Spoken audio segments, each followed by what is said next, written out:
Good morning everyone. This morning gawa tayo ng scrunches. From here to here is 26 inches.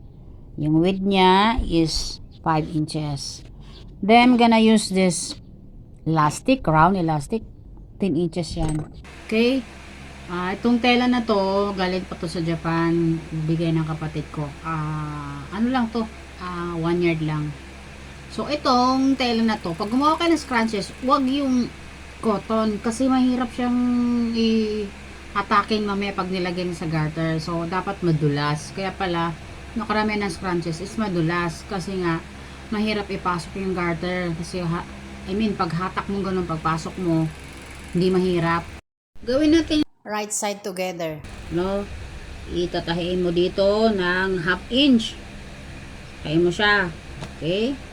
Backstitch kayo ha, kasi pag hindi kayo nag-backstitch, madaling matanggal yung tahi.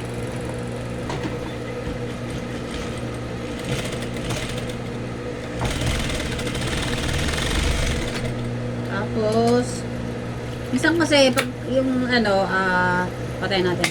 Minsan kasi yung tela, minsan nakala mo pantay na, no? Hindi naman pantay. So, sometimes, i-trim mo to.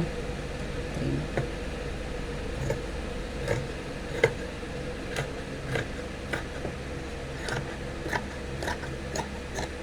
Trim mo siya para pag tupi mo mamaya hindi siya tabi. Trim mo lang. Okay. Okay, ngayon ganun mo, no? I hope makita mo. Wala akong cameraman. Ganun mo to. Hindi ko na kasi paplantsahin. So, ang gagawin mo, para ka lang nagbalot ng burritos. I-fold mo to. Fold mo yan. Fold mo yan. So, ito together. Ito, right side together, ha. So, ganun gawin natin. Half inch lang. Okay. Pag mahaba pala yung scrunches nyo, dapat makapal yung elastic na ilagay kasi pag malipis hindi siya masyadong matibay. Ngayon pagdating dito, atakin mo yan, no? Atakin mo yan. Atakin mo siya. I like this style. Iba kasi hindi ganito. Yung tinatahi lang nila sa gilid tapos yung dulo sa dulo pag bimit hindi ko siya kasi nakikita yung tahi sa sa dulo. Ito kasi pwede kang mag-leave ng 1 inch. Tuloy-tuloy mo lang tahi, no? Tuloy-tuloy, hatakin mo lang sa ilalim yan.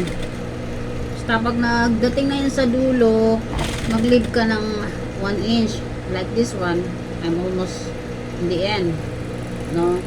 Mag-leave ka siya ng 1 inch kasi dyan mo ilalagay yung hatakin mo yun mamaya. Okay? Kaya pag ilak mo to, okay na siya, no? Pahin mo na. Nag-leave ako ng 1 inch dito. 1 inch, kita mo? 1 inch dito, open yan na, open. So dito mo ipapasok yung garter. Ito yung elastic round ko to, no? Diba ka? Ito yung binili ko sa Shopee. Ito yung elastic holder. Okay? Ganun mo to. Diba kanina, nag-leave ako dito ng 1 inch. Huwag mo ipasok doon. Sa 1 inch ng leave ko kanina, huwag mong ipasok doon. Dito mo ipapasok. Okay? Pasok mo yan. Pasok mo yan. Ayan na. Okay? Atakin mo to. Atakin mo to. Okay? Ngayon, itali mo to dito. I-lock mo lang. Pwede mong kahiin sa makina. Pero, round kasi to, mas maganda i-fold mo lang. Mga 1 inch. Okay? So, yan. Ayan, di ba? Tinali natin, nagnat tayo. Matibay yan. Ngayon hahatak. Ano mo siya ngayon? Yung nilib mo kaninang 1 inch, hahatakin mo to dito. Hatakin mo to. Okay? Doon mo hatakin yung ano na to, yung right side na ang nakaharap. Hatakin mo yan. Hatak-hatak. Medyo pag ganito kasi hindi masyadong madulas, medyo mahirap. Pero tiyaga lang. Okay? Ito kasi hindi masyadong madulas, hindi talaga siya ano, hindi siya satin. Ayan, lapit na. Mahaba kasi yung ginawa ko. Kaya pag cotton siya, medyo cotton, medyo mahirap, no. Ito na siya. Kanina yung inopen natin na 1 inch, no. Isarado na natin. So, hindi siya halos makita yung tahe. Hindi siya halos makita, no. Isasarado na natin to, no. Isasarado natin.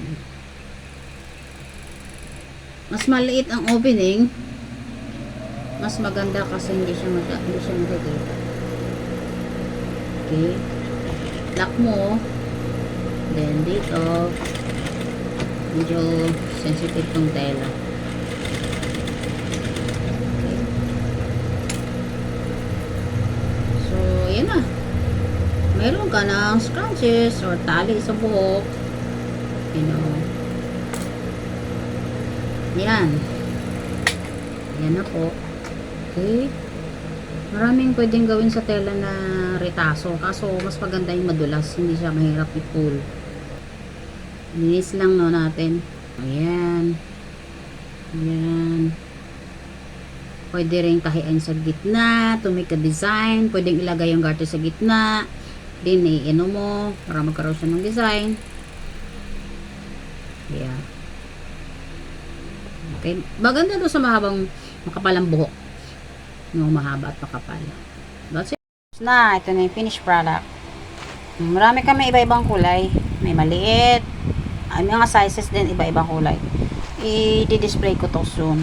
Pagka marami na. Thank you for watching. Please follow and share.